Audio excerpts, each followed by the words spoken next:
Sekarang yang kuat cuma dua, teman-teman sekalian, cuma dua, hanya RRC sama Iran. Karena apa? Karena ada kekuatan vertikal yang solid. Cina sangat solid dari atas ke bawah, Iran sangat solid dari atas ke bawah. Amerika tidak bisa ngapa-ngapain sama Iran, Israel tidak bisa ngapain sama Iran. Makanya Ya'juj Ma'juj mengisukan anti Syiah, supaya nanti yang dibenci adalah Iran, karena Iran ini pesaing utamanya. Ini politik penjaga surga. Makanya Anda disuruh benci ini, benci lah. Di sini benci gak kok berdua gak ono benci ya. Ya toh, seminggu lagi kita bisa bayar utang apa tidak ada masuk kok berbenci-benci ya. Cik gendengnya ada itu. Gitu loh, sesat. Ya sesat, disesatkan tuh Anda tadi. Mana tadi? Terus Anda gimana? Anda disesatkan, terus orangnya melakukan apa ke Anda? Enggak, mereka terus melakukan apa? Menuduh, sesat gitu toh. Gitu toh. Terus nolong Anda enggak? Loh, sampean mureng-mureng no karo deh. Masa ana wong nganggo motor, mana ya jalannya? Terus lo buntu. Terus orang kamu datang, kamu sesat ya? Lah itu. Ya ini kalangan jalan tambah disentak-sentak. Ada orang tersesat kok malah ada orang nyetir gak iso garo dalane, malah ditekani wong sak kampung, kamu sesat ya? Lah mulane kula niki sampean duduhi dalane. Aneh wong saiki iki. Wong jelas sesat kok malah dituding sesat. Lho kula nyepon nerang yen niku mboten saged nerusno dalane, bingung kula niki. Kok malah dioring-oring. Aku tahu nang Padang Bulan, mulai nang gone Capuat Padang Bulan sama teman-teman dari IKIP Jogja. Padang Bulan di awal-awal jalannya jeblok, hujan-hujan gini. Jadi mobil kecil itu ndak bisa maju, ndak bisa mundur. Wes, gak iso apa-apa iki. Orang kampung keluar satu persatu, sak rombongan. Sampai ini salah. Kudune lewat kene sampean. Oh nggih, Pak. Ngono, wis karo terus dirasani. Terus datang rombongan lho, ya apa sih kok lewat kene? Ya kempet sampean, kudune lewat kene sampean. Lah malah iki wis gak iso mlaku, dioreng-oreng dirasa. Jadi bilang sama teman-teman, kalau aku tersesat tolonglah. Gitu kan, tunjukin aku jalan dan kasihanilah orang yang sesat. Rasulullah kan azizun alaihi ma'anitum, dia sedih sama orang-orang yang kufur kepada Allah. Kok bisa ya ada manusia akan masuk neraka, kan saya tidak tega. Gitu dong. Jadi bilang sama mereka besok pagi, tolonglah saya. Ada apa? Aku orang sesat, Bapak. Tolonglah aku. Jangan dimarahi. Sesat itu sendiri sudah sengsara. Kenapa engkau tuding-tuding aku, Bapak? Nanti aku tulis puisi loh.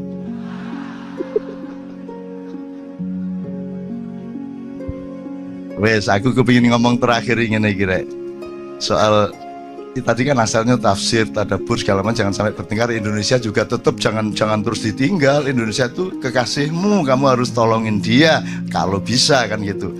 Syukur dia minta tolong, kalau dia tidak minta tolong nanti kita tolong kan GR kan gitu.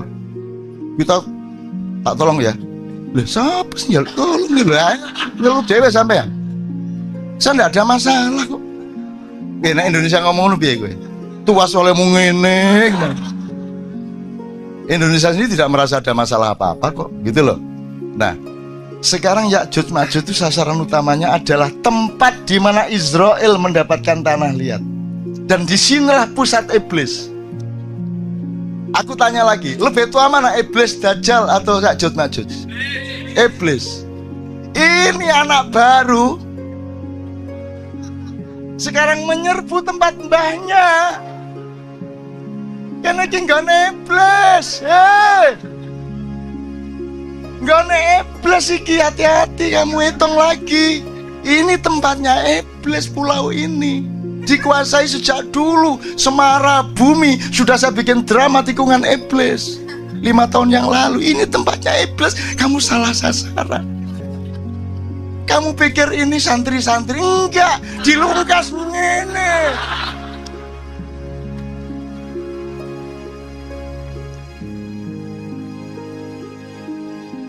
Tetapi iblis yang sudah belajar kepada Muhammad SAW. Aku tanya, apakah iblis berani melawan Muhammad? Apakah iblis takzim kepada Muhammad? Takzim. Jadi jelas lagi ya, Anda adalah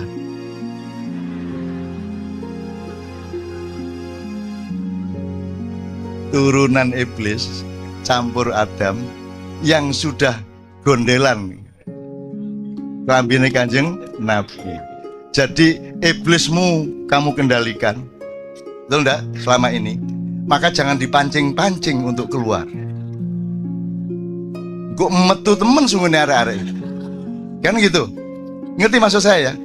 Ngerti maksud saya ya? Jadi teman-teman tolong pikir kembali. Jokowi mikir kembali. Ya. Saya nggak melawan loh saya. Saya kan dudu iki nggone mbahmu dhewe iki. Ini tempat mbahmu deh. Ini serius, ini tempat iblis, ini serius. Loh, kamu pikir orang Israel enggak? Orang Israel sering kesini karena tahu ini mbahnya. Mbahnya, mereka enggak berani kalau sama kita. Cuman ngapusi gitu dong. Cuman mereka enggak berani. Ini serius ini mas, ini serius. Loh, arek-arek kok ditantang? Mungkin ini penggawean gak duwe ya nih. Ditantang gelut. Loh. Ayo wis. Ono ceritane. Jangan marah ya bapak-bapak yang denger ini. Saya ngomong sama anak-anakku, aku tidak ngomong untuk masyarakat dunia melalui YouTube. Kalau keluar di YouTube itu bukan sasaranku. Salahmu dewe buka-buka YouTube. Aku ngomong kepada anak-anakku. Kalau mereka masih hanya iblis, kalian akan segera hancur lebur. Karena iblis tidak bisa dilawan sekedar oleh Dajjal ataupun Ya'juj Ma'juj.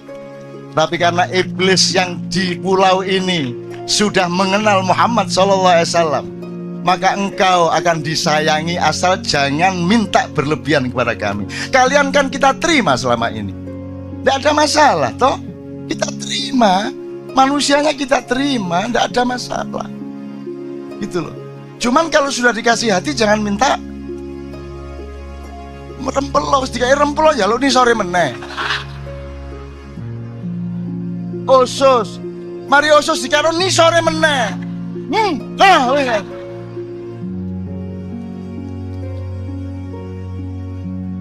Mudah-mudahan teman-teman sekalian, ini cara kita untuk menghadapi masa depan. Kita tidak membenci Jokowi, kita tidak membenci Taipan, kita tidak membenci, kita cuma bilang tolong dipikir ulang. Ayo kita baik-baik ke depan. Bener nggak? Tolong dipikir. Wong kita ini mudah kok. Ini turunan iblis, ibaratnya ya. Itu sudah hafal sama macam-macam. Semua diterima di pulau ini. Siapa yang tidak diterima, betul nggak? Semua diterima. Atau orang Barat, orang Arab, semua diterima. Tidak ada masalah di sini. Nginep di rumah orang di kampung juga dengan senang hati kok, dikasih makan kok. Kita ndak anti siapa-siapa, ndak ada rasisme di Indonesia. Jangan pernah ngomong di Indonesia ada rasisme. Kita menerima mereka semua sejak berabad-abad yang lalu.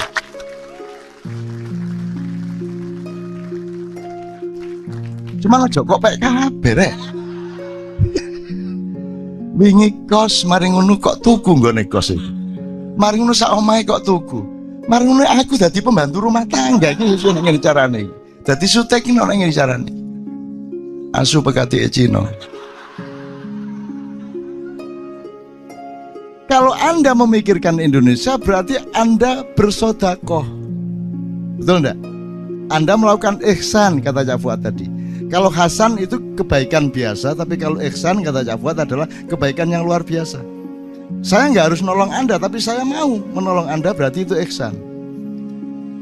Jadi Indonesia gitu mas, cinta dong kita sama Indonesia, kita mikirin. Cuman kata Cak Fuad, yo mikirnya aja terus merugikan dirimu sendiri sampai kamu stres, sampai kok melaku nang pasar ngene kon. Apa orek mikir Indonesia loh aku. Nunggu. Itu ya. Jadi menurut saya Anda punya peluang yang luar biasa. Kamu tolong Indonesia semampu-mampu kamu. Nggak bisa nolong presiden kan nggak bisa. Nolong menteri ya gak iso, wong dia gak gelem ditolong.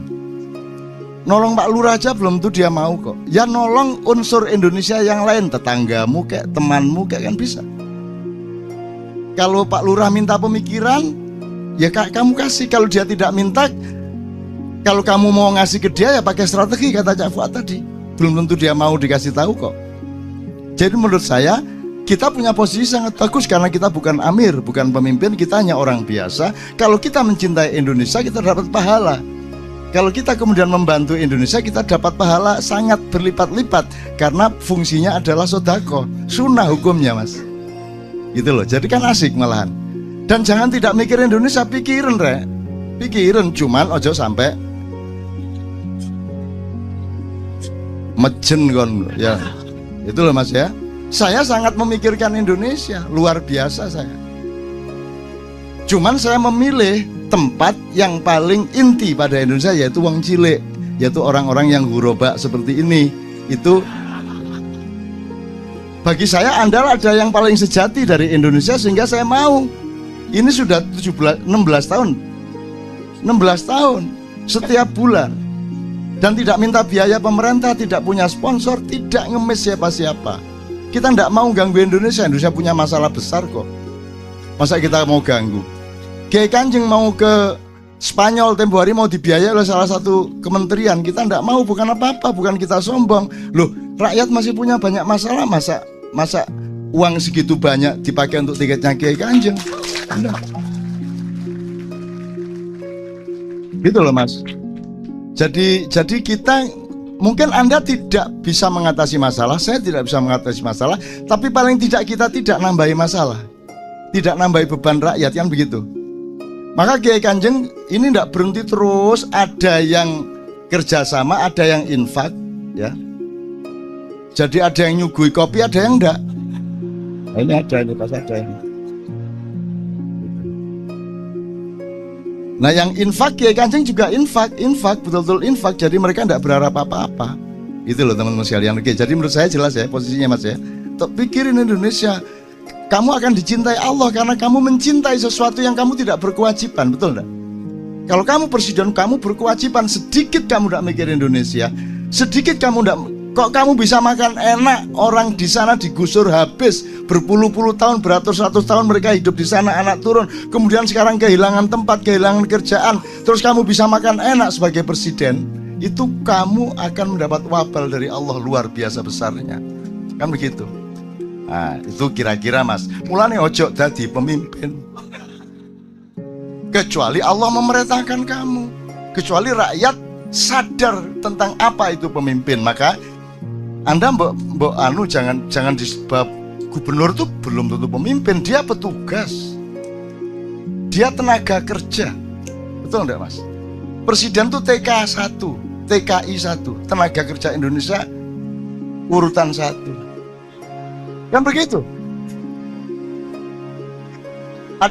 Gini, sekarang ngomong gini, supaya Anda tidak soal tafsir tadabbur ini jangan sampai kalau kita sekarang melakukan sosialisasi tadabbur jangan sampai menjadi pernyataan anti tafsir. Karena di dalam tadabbur kadang-kadang sangat diperlukan tafsir. Demikian juga tafsir tidak akan kaya kalau tanpa tadabbur, kan begitu. Jadi kedua-duanya harus bekerja sama, betul enggak? Kita enggak anti siapa-siapa, anti mutok ini. Gitu ya. Oke. Anda kan kurang waspada. Medsos itu kan isinya ketidakwaspadaan global. Sembarang dilek, jelek, tok nomene, kopas, kan gitu. Dan ini kan cuman apa tuh dunia ini, apa tuh mas? Apa tuh? Wah ini tak dawakno iso guyu kekel aku. Tak nyoba dikit ya. Nyoba dikit. Saya tanya, kamu kenal iblis? Tahu, pernah dengar? Kamu kenal Dajjal? Pernah dengar? Kamu kenal Ya'juj Ma'juj? Oke, aku sekarang yang tertua di antara tiga ini yang mana? Iblis. Sekarang kalau kamu lihat riwayat-riwayat yang dituturkan oleh Allah dan dari kepustakaan Islam, Iblis sama malaikat Jibril duluan mana? Iblis, dia paling senior di antara para malaikat. Ya toh? Siapa yang lebih senior dari Iblis? Nur Muhammad.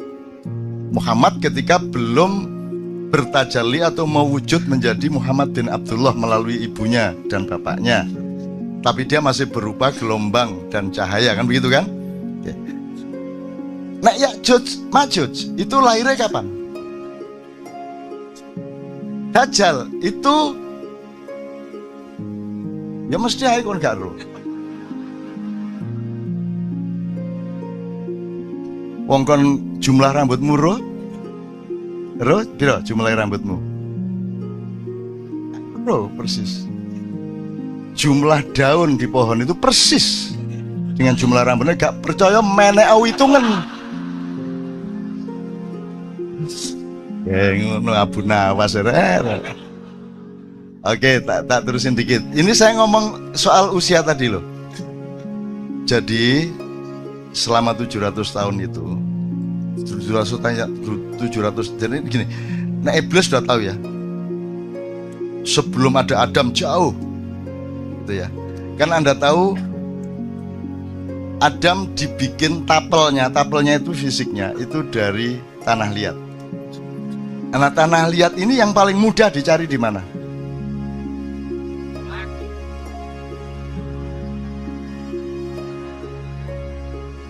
Ya, kita dapur aja. Tidak penting benar salahnya, kan kita sama-sama tidak bisa melacak. Tapi yang penting endingnya nanti harus membuat kita menjadi lebih gembira kepada Allah dan menjadi lebih sayang kepada manusia, gitu aja. Nah, soal tafsir kon iso nafsiri. Semua tafsir ketika alif lam mim ya podo, hanya Allah yang ngono tok. Lewat jan ya ro nek ngono rek.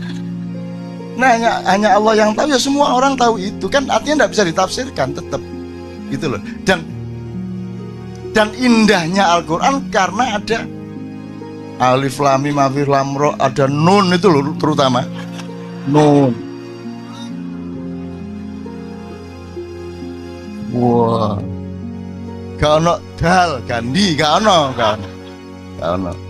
Jadi gini, jadi teman sekalian, kalau Dajjal itu kan dikenal setelah ada informasi atau cerita-cerita dari para nabi, terutama Rasulullah. Menimni ono Dajjal ngene, ono Ya'juj Ma'juj ngene, di Quran juga ada Ya'juj Ma'juj dan seterusnya. Tapi pokoknya kalau dilihat dari eskalasi waktu berdasarkan kelahirannya dalam tanda petik, kan Iblis, baru Dajjal, baru Ya'juj Ma'juj. Sekarang saya tadabur aja. Dajjal sudah berlaku sejak 700 tahun yang lalu.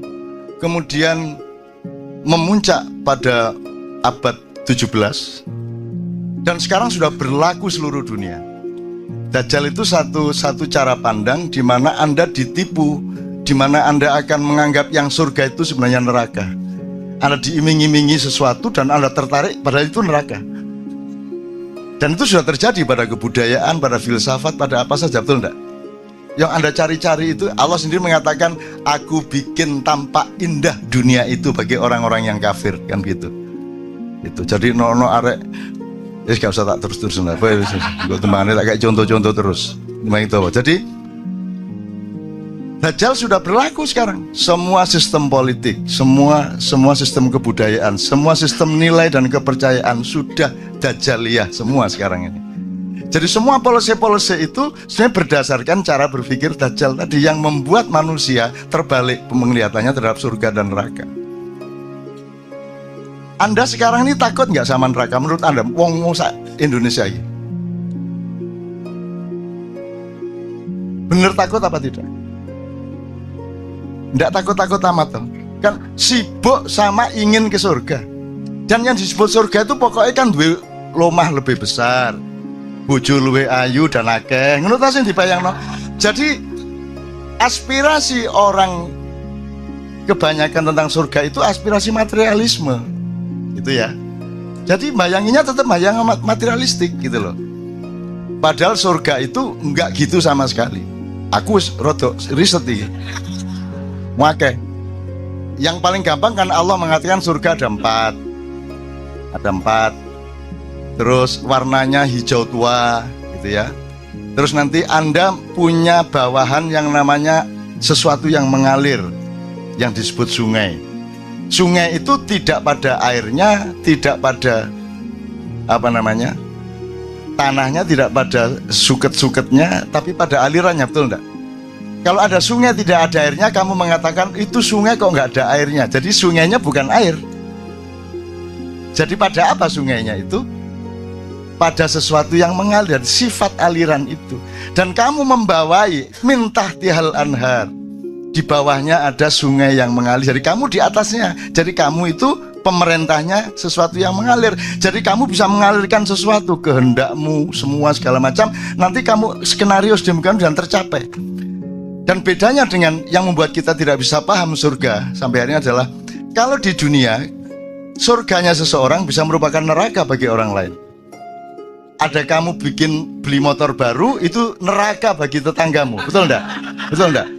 Yang satu kawin mengawini cewek, neraka bagi laki-laki yang tidak mencapai cewek itu. Itulah dunia. Di surga tidak. Di surga kata Allah kita terpenuhi semua yang kita inginkan, tapi tidak ada konflik. Bahkan ada ayat mereka berebut gelas, tapi tidak ada pertengkaran dalam perebutan itu, dan seterusnya lah, macam-macam gejala-gejala surga itu. Saya ingin mengatakan ini kepada Anda semua, untuk supaya Anda itu jangan terlalu bingung-bingung amat melihat keadaan ini. Indonesia itu tidak ada kan tidak ada apa-apa. Dunia tidak ada ya apa-apa Thomas. Kamu pikir Anda cuma hidup sekali? Bagaimana kalau nanti dihidupkan lagi? Iki tak tekati loh ini, awas ngonek. Ya Allah, semua jamaah KJ tolong hidupkan lagi. Sesuai dengan ayatmu, Allah mengatakan, enggak, bukan itu. Kenapa kamu ingkar kepada Allah? Padahal dulunya kamu mati, itu kan kalimatnya. Dulunya kamu mati. Kalau dulunya mati, sebelum mati hidup apa enggak? Berarti sekali ya. Dulunya kamu mati berarti kita tarik ke belakang, berarti sebelum mati tadi kan hidup, berarti satu kali hidup, satu kali mati. Padahal dulunya kamu mati, kemudian aku hidupkan lagi, berarti dua kali. Kemudian aku matikan lagi, dua kali hidup, dua kali mati. Kemudian aku hidupkan lagi di surga. Di ayat ini tok aja Anda hidup dua kali, baru di surga. Yang rokok lah nek kono. Tapi dengan catatan rokok yang saya bilang itu omongannya Dajjal, kan gitu. Jadi kalau omongan saya, Anda surga. Bahwa surga keberatan sama Anda butuh tanggung jawabku. Ya ngono ya, sing seger mikirnya ya rek ya. Oh nek kon gak duwe kesegaran ngono, wis gak enak uripmu ya, sing seger. Oke.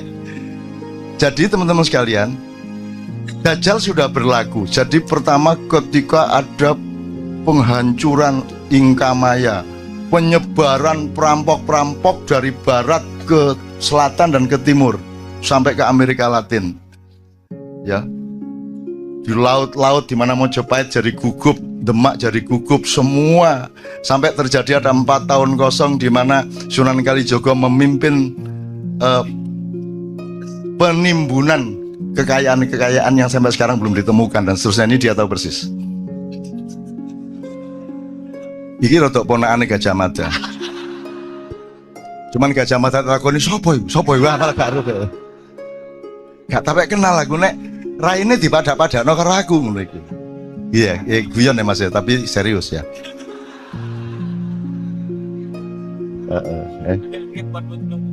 Iya, tenang ae Jo kuwatir engko tak lamarno nang Gajah Mada.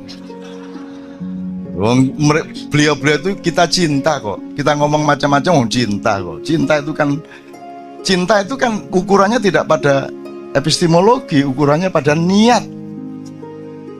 Vibrasi cintanya itu gitu. Oke. Iki tak persingkat rek. Dajjal sudah berlaku. Ya. Sampai kemudian ada yang namanya masa pencerahan, Renaissance, Aufklärung dan seterusnya. Itu puncak ilmunya Dajjal. Kemudian sampai ada sandiwara timur lawan barat, komunisme lawan kapitalisme, terus ada demokrasi segala macam, terus dibikin ada negara, ada nation state, mari ngono apa state, apa ngono state, terus pokoknya negara seolah-olah penting. Begitu wis dadi negara dibuka pagere negara. Sekarang MEA masuk semua sini, masuk semua loh, jarit negara. Jadi kita diombang-ambingkan ya.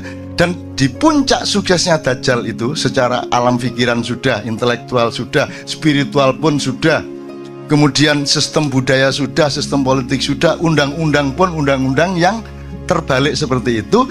Nah sekarang adalah era Ya'juj Ma'juj. Kalau Dajjal itu gabungan antara yang barat agak tengah dengan barat sekali, kalau Ya'juj Ma'juj itu dari utara.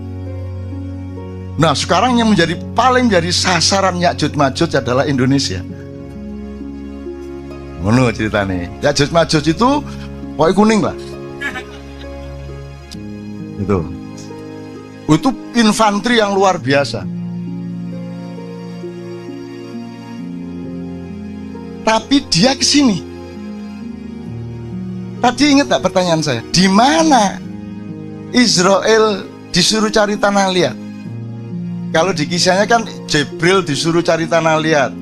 Sampai sini, di sini sudah ada iblis jauh sebelumnya. Di tanah ini sudah dikuasai iblis. Ini dari berbagai macam wacana. Jadi sebelum Adam datang, di sini sudah dikuasai iblis. Gitu loh. Karena iblis langsung lari, begitu diibliskan karena la yasjud itu tidak tahu sujud, dia langsung diusir ke sini. Jadi ketika Jibril mau ambil tanah liat, dihalangi sama iblis, Jibril lari. Mikael lari, terus Israfil lari, tinggal Israel. Israel memakai ilmunya iblis. Itu iblis itu pinter. Ini sebelum Israel ya, sebelum Israel tak terus. Iblis itu dia ingin melaksanakan ayat Allah bahwa Allah itu menciptakan khalifah di bumi, betul enggak? Iki gimana kok ditaruh di surga ya Adam ya apa? Di bumi fil ate. Ini jailun fil ardi khalifah. Lah kok ditaruh di surga? Salah ini, tidak taat sama Allah. Akhirnya iblis berusaha.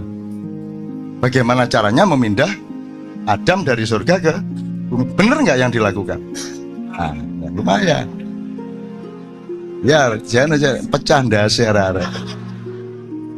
Nah, cara dia masuk surga itu gini, surga itu dijaga oleh seekor naga yang sangat besar. Kepalanya di depan pintu surga, badannya di dalam surga. Nah, caranya iblis masuk surga itu dia nunggu menguap si naga ini. Begitu naga menguap, iblis bleng masuk. Kemudian menjalani lorong yang panjang di perut dan di badan naga itu, kemudian menunggu naga beol. Begitu beol, iblis ikut, dan begitu keluar dari tuburnya naga, dia sudah ada di dalam surga. Baru dia cari Adam, tapi dia dihalangi oleh burung merak yang sangat banyak di surga, yaitu pasukan-pasukan kavaleri dan infanterinya Allah untuk menjaga setiap zona surga. Maka akhirnya iblis acting, dia beli serban. Lagi gitu nanti. Jenggotnya dipanjangkan, terus dia ambil buah apa itu disuduk-suduk terus jadi tasbih. Terus katoke diunggahno. Loh ini serius sih. Ini serius ini. Nah akhirnya si iblis ini menemui Adam di dalam kostum malaikat. Gitu. Adam hormat kan, loh ini malaikat siapa ini? Oh Kanzul Jannah, bendaharawan surga, al-khasyi, ar-raqi, as-sajid, tafadhalu. Itu dihormatilah oleh Adam. Dan semua bangsa Indonesia sekarang adalah Adam yang didatangi oleh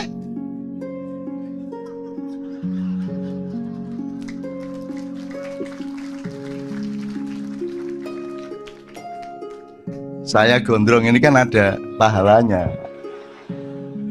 Karena gini loh, saya tuh didatangi orang, beberapa orang dan berkali-kali. Sopo kon? Kulo diutus Nabi Ibrahim, Cak. Besoknya lagi, sopo kon? Kulo utusannya Nabi Musa. Terus datang lagi, kulo niku utusannya Kanjeng Nabi Muhammad SAW. Kok aku dengaran ngutus wong nang aku ngono? Mboten, Cak. Kanjeng Nabi niku ngersula. Ngapa kok ngersula? Ngersula itu hatinya nelongso gitu loh. Apa kok Kanjeng Nabi ngersula? Lah iya. Oleh iki orang-orang Islam sekarang itu ittiba Rasul, mengikuti sunnah Rasul kok mek jenggote tok. Mbok rambutnya ya ditiru, ngono. Ngono ceritane. Ngono ceritane. Oh iya ya, bener ya. Wah. Iya kok. Kabeh Nabi gondrong. Dari Adam, masuk Adam nang perapatan jalan nang salon ngawur ae. Ya toh? Apalagi Nabi Nuh ndak sempat ngurusi rambut. Dia bikin bahtera begitu besar untuk 1000 pasang binatang dengan sekian ratus umat Islam. Jadi itu harus teknologi sangat tinggi. Belum lagi nanti binatang dan binatang ini selalu bertengkar dan dikasih kurungan masing-masing. Belum lagi nanti ada binatang namanya Balkadaba dan iblis masuk kapal itu dengan berlindung di ekornya Balkadaba. Nah, ini cerita lain kapan-kapan. Disitulah lahirnya tikus, lahirnya lahirnya babi. Gitu. Ketika itu lahirnya. Gitu. Kon buktekno gak iso, mbantah ya gak iso. Kapok kan ya. Ini teman-teman, supaya Anda itu luas dan jangan terlalu dibebani oleh hal-hal yang seharusnya tidak membebanimu. Kamu harus tetap gembira, harus tetap seger hidupmu. Dengan pengetahuan yang luas kamu kan ketawa-ketawa sendiri, betul enggak? Terus nanti iblis datang ketika kapal mulai berangkat, banjir sudah besar. Terus itu kata si iblis. Terus sapa ya? Mboten kula. Kurang ajar ngapa kowe lene iblis? Itu kata si Nabi Nuh. Mboten. Pinten iki sing melok sampean iki? Berapa yang ikut sampean? Maksudnya kewan ta wong niki lho tiange kan jumlahnya pinten? Orangnya berapa yang ikut sampean? Yo 300 lah. Terus sing kelelep, sing kena banjir, wah gak iso dihitung. Nek 1.000 ono. Oh berarti menang kula kali sampean. Ngene. Iblis carane ngenyek ngono. Jadi sing melok sampean nek 300, sing melok aku 100.000. Lho, tahu kan krungu cerita ngono? Gak tahu wong aku ngarang dhewe. Sekarang ya Majuj eranya sekarang. Dajjal sudah berlaku kok. Sekarang Anda pusing soal PKI, pusing soal komunis. Ngapain kamu pusing soal komunis? Itu cara untuk supaya Anda menoleh, supaya malingnya masuk. Kan begitu. Itu pengalian isu. Anda tahu Cina itu komunis apa tidak? Cina itu pernah dihapusi iblis di depan pintu surga, betul enggak? Sekarang dia pinter, tetap komunis politiknya untuk imamah Cina iya. Sekarang pelajari ekonomi dunia. Sekarang sudah sampai pada tingkat pemusatan kapital. Bukan lagi distribusi modal, bukan lagi penguasaan titik-titik modal di situ, tapi sekarang pemusatan. Jadi sudah jelas kekuatan modalnya sekarang mainnya zona teritorial, reklamasi seluruh pantai utara Pulau Jawa. Sudah jelas zona naganya, kan begitu kan? Nah,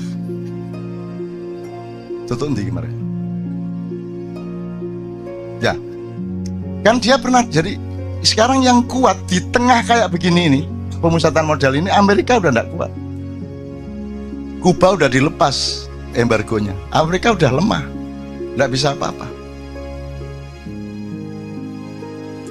karena doanya juga tidak jelas. Obama, Atina, Virginia,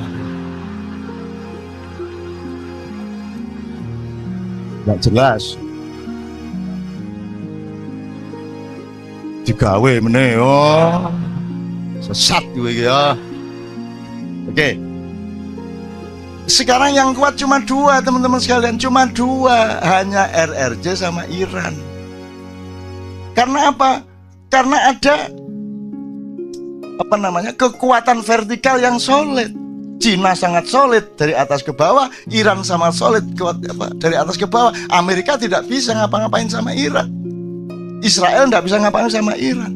Makanya Ya'juj Ma'juj mengisukan anti Syiah supaya nanti yang dibenci adalah Iran, karena Iran ini pesaing utamanya.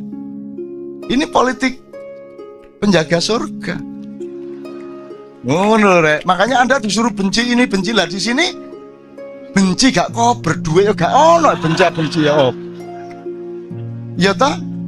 Seminggu lagi kita bisa bayar utang apa tidak? Ndak ada masuk kober benci-benci ya. Cik gendengnya ada itu. Gitu loh. Sesat. Ya sesat no, disesatkan tuh Anda tadi. Mana tadi? Terus Anda gimana? Anda disesatkan terus orangnya melakukan apa ke Anda? Enggak, mereka terus melakukan apa? Menuduh, sesat gitu dok. Gitu dok. Terus nolong Anda enggak? Duh. Sampean mureng-mureng no karo deh. Masa ana wong motor mana ya jalannya? Terus lu buntu. Terus orang kamu dalam, kamu sesat ya? Lah itu. Ya ini kalangan jalan tambah disentak-sentak. Ada orang tersesat kok malah di ya, ada orang nyetir gak iso garo dalane malah ditekani wong sakampung, kamu sesat ya? Lah mulai kula niki sampean duduhi dalane. Aneh wong saiki iki. Wong jelas sesat kok malah dituding sesat. Lho kula nyepon nerang yen niku mboten saged nerusno dalane, bingung kula niki. Kok malah dioring-oring. Aku tahu nang Padang Bulan, mulai nang gone Capuat Padang Bulan sama teman-teman dari IKIP Jogja. Padang Bulan di awal-awal jalannya jeblok hujan-hujan gini. Jadi mobil kecil itu nggak bisa maju, nggak bisa mundur. Wes, kayak apa-apa ini. Orang kampung keluar satu persatu, sak rombongan. Sampai ini salah. Kudune lewat kene sampean. Oh nggih, Pak. Ngono, wis karo terus dirasani. Terus datang rombongan lho, ya apa sih kok lewat kene? Ya kempet sampean, kudune lewat kene sampean. Lah malah iki wis gak iso mlaku, dioreng-oreng, dirasa.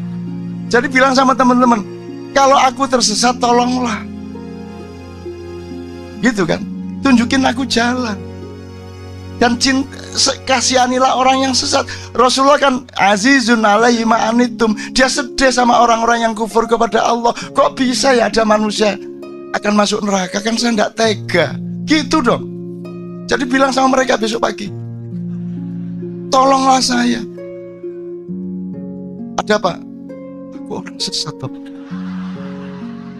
Tolonglah aku. Jangan dimarahi. Sesat itu sendiri sudah sengsara. Kenapa engkau tuding-tuding aku, Bapak? Nanti aku tulis puisi loh.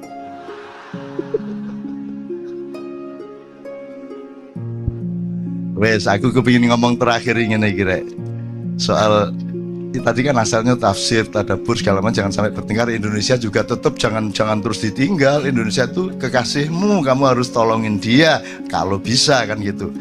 Syukur dia minta tolong, kalau dia tidak minta tolong nanti kita tolong kan GR kan gitu. Kita tak tolong ya. Loh, siapa sih nyeluk tolong nih loh, nyeluk dewe sampean. Saya tidak ada masalah kok. Nah Indonesia ngomong lu piye gue? Tuas oleh ngene.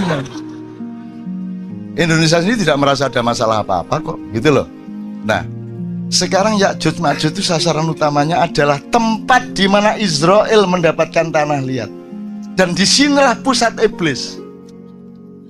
Aku tanya lagi, lebih tua mana iblis Dajjal atau Ya'juj Ma'juj? Iblis. Ini anak baru sekarang menyerbu tempat mbahnya. Kan iki nggone iblis. Nggone iblis iki, hati-hati kamu hitung lagi.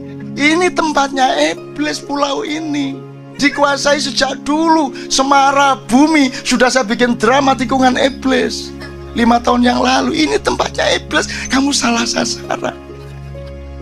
Kamu pikir ini santri-santri? Enggak, dilungkas ngene.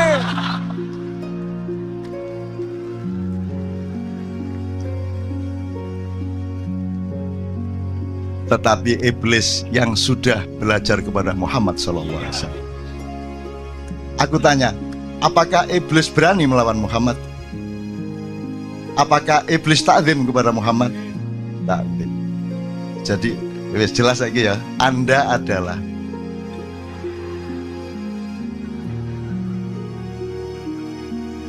turunan iblis campur Adam yang sudah gondelan kelambine Kanjeng Nabi.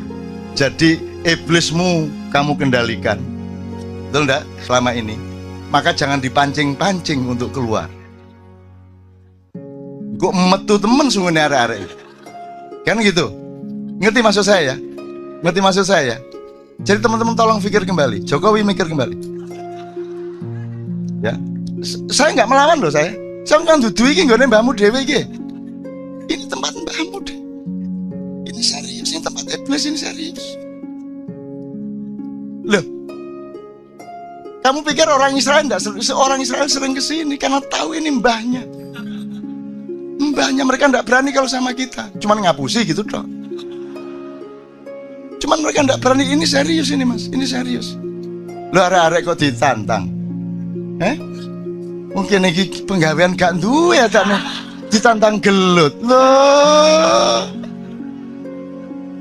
Ayo wis. Ono ceritane. Jangan marah ya bapak-bapak yang denger ini. Saya ngomong sama anak-anakku, aku tidak ngomong untuk masyarakat dunia melalui YouTube. Kalau keluar di YouTube itu bukan sasaranku. Salahmu dewe buka-buka YouTube. Aku ngomong kepada anak-anakku. Kalau mereka masih hanya iblis, kalian akan segera hancur lebur. Karena iblis tidak bisa dilawan sekedar oleh Dajjal ataupun Ya'juj Ma'juj. Tapi karena iblis yang di pulau ini sudah mengenal Muhammad SAW, maka engkau akan disayangi asal jangan minta berlebihan kepada kami. Kalian kan kita terima selama ini, tidak ada masalah toh. Kita terima, manusianya kita terima, tidak ada masalah. Gitu loh. Cuman kalau sudah dikasih hati jangan minta merempelo, dikai rempelo ya lo nih sore meneh. Osus, mari osus dikaro nih sore meneh.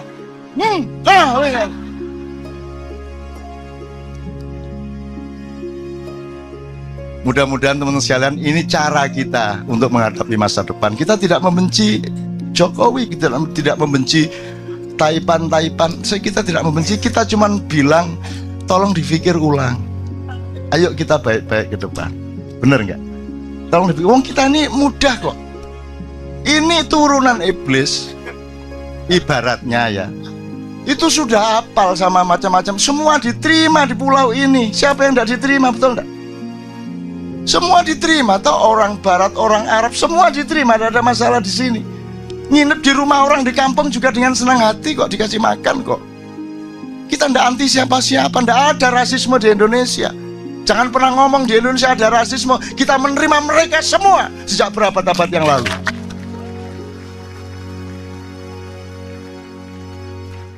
Cuma aja kok pek kabeh. Wingi kos mari ngono kok tuku nggone kos iki. Mari ngono sak omahe kok tuku. Mari ngono aku dadi pembantu rumah tangga iki wis ngene carane. Dadi sutek iki ono ngene carane. Asu pekati Cina. Kita ndak anti loh mas. Kita ndak anti loh ya. Tolong ingat, kita ndak anti siapa-siapa. Kita terima semuanya. Terakhir sekali, jin pun kita terima. Dan sekarang saya akan mengajarkan kepada Anda, tolong jangan benci jin. Ar-Rahman itu kenapa kok fabi ayyala rabbikuma? Tadi Ali ingat kita di mobil bilang, Ali mengatakan mungkin suami istri itu maksudnya jin dan manusia. Seluruh surat Ar-Rahman itu untuk jin dan manusia. Jadi kita sama jin dengan jin itu kompak. Kenapa kalau ada jin merasuki atau siapa merasuki kamu tuduh itu jin, terus kamu keluar. Nanti aku bacakan mantranya Nabi Sulaiman. Itu kejem banget karo jin. Kejem banget. Asal dikit-dikit ada bahkan di syuting tuh. Menangkap jin. Wah. Kamu kok kejem amat sih sama sesama makhluk Allah. Akhirnya datanglah utusan masyarakat jin ke Kadipiro. Cak, tolong bilang sama manusia, itu yang nakal jin itu cuma ada 0,01%. Bayangin kalau yang nakal itu 5% aja dari jin, yang jumlahnya beratus-ratus kali lipat dari bangsa Indonesia. Kalau mereka nakal, setiap sidang kabinet kesurupan kabeh. Bener nggak? Setiap orang Jumatan khotibnya kesurupan. Setiap sekolahan di kelas gurunya kesurupan. Setiap orang tidur dengan istrinya, suaminya diganti jin. Dan mereka mampu melakukan itu semua. Ayo awas engko. Mas iki sampean temen Pak.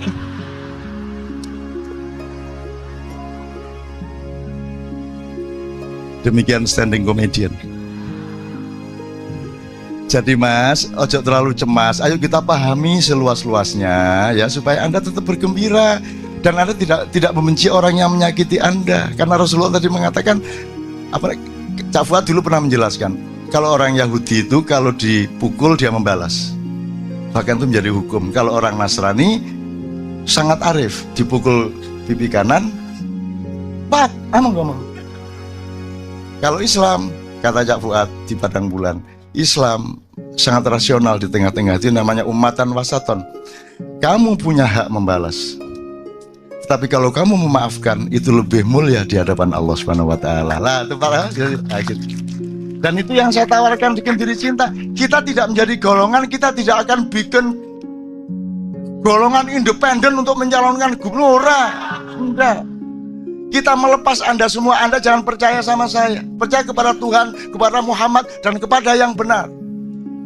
Saya tidak ada, Anda ada masalah. Gitu loh. Jadi jangan menjadi kultus. Maka tadabbur jimaiyah ini tidak menghasilkan madhab. Ya toh? Madhabnya macam-macam, tidak ada masalah. Kemarin tuh ada siaran yang ngimami tarawih yang gini gitu. Bismillahirrahmanirrahim. Alhamdulillahirabbil alamin arrahmanirrahim maliki yaumiddin. Dibales sen. Iya kan apa lho ono ngono iku. Ya sembuhku mazhab capo apa karo iku. Jadi di sini mazhabnya juga macam-macam, tidak ada masalah. NU, Muhammadiyah mau apa, itu semua hasil tafsir. Tapi harus dikembalikan kepada tadabbur. Anda boleh masuk NU, boleh masuk Muhammadiyah, boleh masuk mana saja, boleh milih mazhab yang mana saja, tapi kembali kepada tadabbur, yaitu bahwa outputmu lebih rahmatan lil alamin untuk siapa saja. Betul enggak Mas? Oke. Tepuk tangan untuk iblis.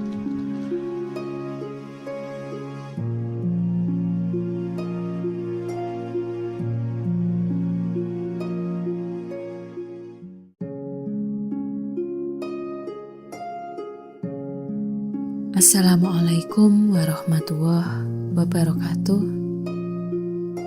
Sebagaimana yang dimaksudkan oleh Tuhan ketika menciptakan manusia dengan diposisikan lebih tinggi derajatnya dari benda-benda, pepohonan, dan hewan.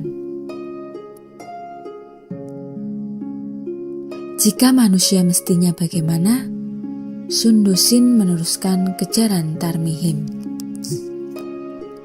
Kalau manusia fokus perjuangannya bukan materialisme, bukan sofistikasi mejeng, kesombongan ekspresi atau perubahan-perubahan gaya hidup, bukan gedung-gedung tinggi dan mewah, alat-alat komunikasi yang efektif, perangkat-perangkat transportasi dan properti, Apalagi kalau itu semua diselenggarakan melalui penjajahan suatu konspirasi global terhadap bangsa-bangsa lainnya.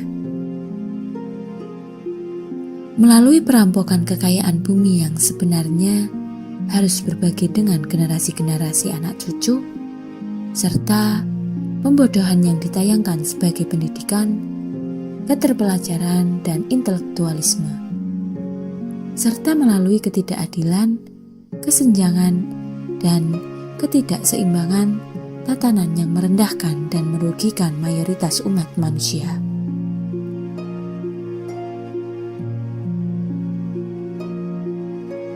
Jadi, apa yang bagiannya makhluk manusia? Manusia tidak bisa disebut manusia kalau orientasi tindakan sejarahnya adalah kebendaan. Manusia itu jiwa, manusia itu rohnya. Manusia bukan batu, logam atau kayu. Kepemimpinan manusia atas dirinya sendiri maupun di antara sesamanya adalah kepemimpinan jiwa, budi pekerti, rohani, mental, intelektual, moral, dan spiritual. Apakah manusia sekarang kehilangan jiwa dan semua yang kamu sebut itu? Tidak, lebih parah dari itu. Manusia tidak bisa tidak berjiwa. Manusia tidak bisa mengelak dari intelektualitas, mentalitas, moralitas, serta spiritualitas. Tetapi di zaman sekarang ini, seluruh anasir kejiwaan itu diabadikan oleh manusia demi pencapaian materialisme. Bahkan nabi, malaikat, dan Tuhan dipahami secara materi dan dimanipulasi serta dieksploitasi untuk kepentingan materi. Tarhimihim menghela napas panjang. Tidak ada yang lebih menggembirikan hati orang-orang tua. Pak De Pak Likmu ini melebihi mendengarkan kata-kata indah. Baik dan benar seperti itu ya berasal dari mulut anak-anak muda. Karena manusia itu jiwa, Pak De. Jitul melanjutkan, maka satu-satunya jalan yang pada harus ditempuh oleh manusia adalah perjuangan menuju Sang Maha Jiwa. Tetapi manusia di zaman ini melangkahkan kaki sejarahnya, berbalik arah darinya, membelakangi dan memunggungi. Bahkan sesungguhnya itu adalah tindakan meremehkan, mengabaikan, dan mengkhianati Sang Maha Jiwa. Sundusin menyelah, dari mana kalian dapatkan pengetahuan dan kesadaran semacam itu, anak-anak muda? Dari himpunan informasi dan perenungan yang kami dengarkan dari Mbah Markesot serta Pak De Pak Lik. Kami, orang-orang tua yang bodoh dan gagal sejarah ini, rasanya tidak pernah mengajari kalian untuk berkata seperti itu. Pak De Pak Lik tidak pernah mengajari. Justru karena itu kami bisa sampai pada pikiran dan penjiwaan seperti itu. Sebab Pak De Pak Lik yang membukakan pintunya. Bagaimana kalau Pak De Pak Lik kalian sendiri berkesimpulan bahwa berbagai kearifan hidup seperti itu sesungguhnya adalah kamuflase untuk menutupi kegagalan hidup Pak De Pak Lik. Yang bagi kami gagal bukan Pak De Pak Lik, melainkan hampir semua yang lain yang Pak De Pak Lik tidak ikut serta di dalam arus mereka. Kenapa? Mereka di luaran sana berduyun-duyun menyembah berhala, hidupnya bersujud kepada materialisme dan keduniaan, dan kelihatannya berhasil, penuh gemerlap dan gegap gempita. Tapi pada kenyataannya, tiap saat mereka mengeluh tentang berhala. Tiap hari mereka bertengkar dengan tema ketidakadilan materi, ketidakmerataan ekonomi, ketidakadilan penghidupan, serta kecemasan akan terjadinya krisis. Mereka itu menyembah berhala, tetapi ditolak oleh berhala. Pak De Pak Lik, keadaan zaman semacam itu kurang darurat bagaimana? Tiap kali kita disodori kata kebenaran, bisa jadi pikiran kita melayang menuju pada sesuatu yang menjadi patokan. Bisa berbentuk kitab suci, undang-undang, peraturan, atau apapun yang dianggap normatif, yang biasanya berposisi saling berhadapan, hitam putih dan kadang kaku tanpa sela. Tetapi apakah benar hal yang selama ini dipersisikan hitam putih, berhadap-hadapan, kaku tanpa sela tersebut selalu harus menjadi referensi utama menguak kebenaran? Dalam Hasanah Nusantara, terutama masyarakat Jawa, ada istilah niteni. Secara linguistik, niteni berasal dari titen yang berarti ingat atau eling. Sebagai konsep filosofi, niteni lebih bisa diartikan kata kerja sekaligus kata sifat berupa kecakapan dalam praktik yang meliputi aspek pengamatan, memperhatikan kecermatan atau peneliti, bahasa yang bisa dipakai oleh kalangan akademis dengan istilah observasi. Dari proses niteni, biasa orang Jawa menyebut dengan ilmu titen. Istilah titen ini digunakan tidak hanya untuk menangkap kejadian-kejadian di lingkungan sekitar, hanya dengan panca indera sebagai alat pengamatan, melainkan menggunakan perangkat rasa dan diolah terus-menerus melalui laku dan pengalaman sebagai pembuktian secara empiris.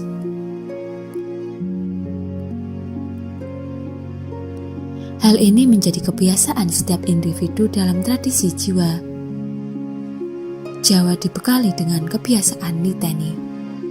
Niteni dalam konteks persinggungan manusia dengan manusia, manusia dengan alam maupun transendental. Kemampuan untuk niteni adalah sebagai upaya manusia merancang masa depan. Mewaspadai kejadian di sekitarnya, menghindari maupun mencegah malapetaka atau akibat buruk bagi pribadi maupun lingkungan. Yang salah satunya adalah menghindari manusia dari kepunahan eksistensinya. Baik ego, komunitas, entitas, baik maupun makna kemanusiaannya.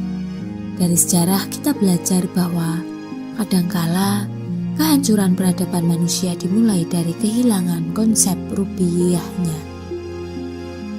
Berhala sebagai bagian penanding, entitas pelindung, penjaga peradaban kerap dihadirkan sebagai tertuduh, karena esensi berhala pada ujungnya adalah pembiasaan laku secara konservatif yang kemudian menutup kemungkinan hadirnya reevaluasi dari sang maha makhluk mutlak.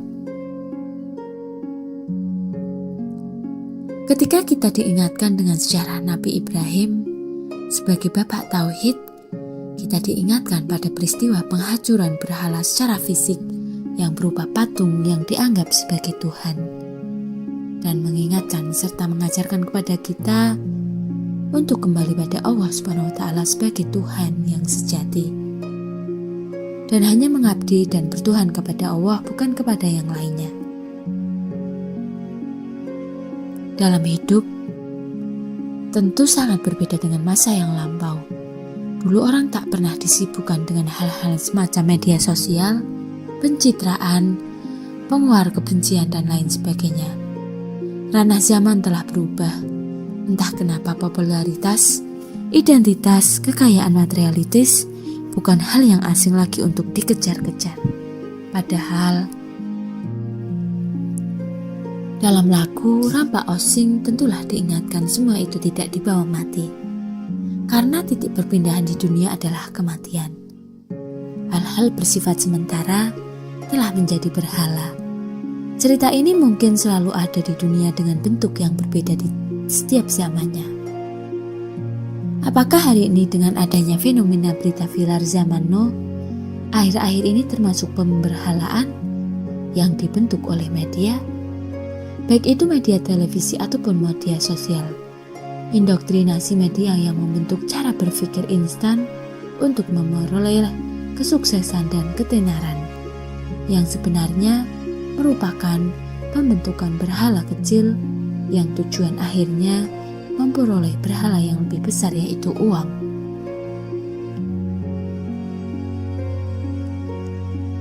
Litani dihadirkan oleh simbah kita tidak hanya berhenti pada membaca, tetapi pada langkah aplikatif yang dalam Islam sebagai sarana.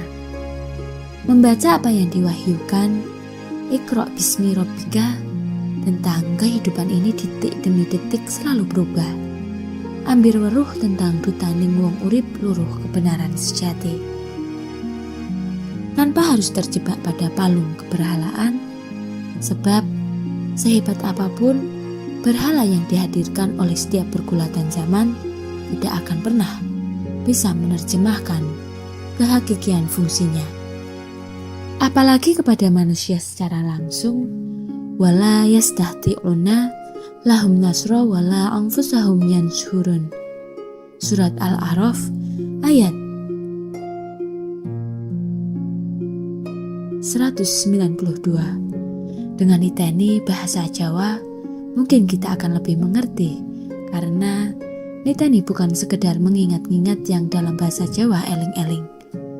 Niteni tentu lebih kompleks karena melihat peristiwa dari berbagai dimensi, baik waktu, arah, apa dan bagaimana peristiwa dan seterusnya. Di majelis masyarakat Ma'iyah, kita duduk bersama untuk saling berdiskusi, mencari, mencoba mengenali, dan meneliti lebih dalam makna berhala zaman sekarang ini. Karena bagaimanapun dalam hidup dan bersosial,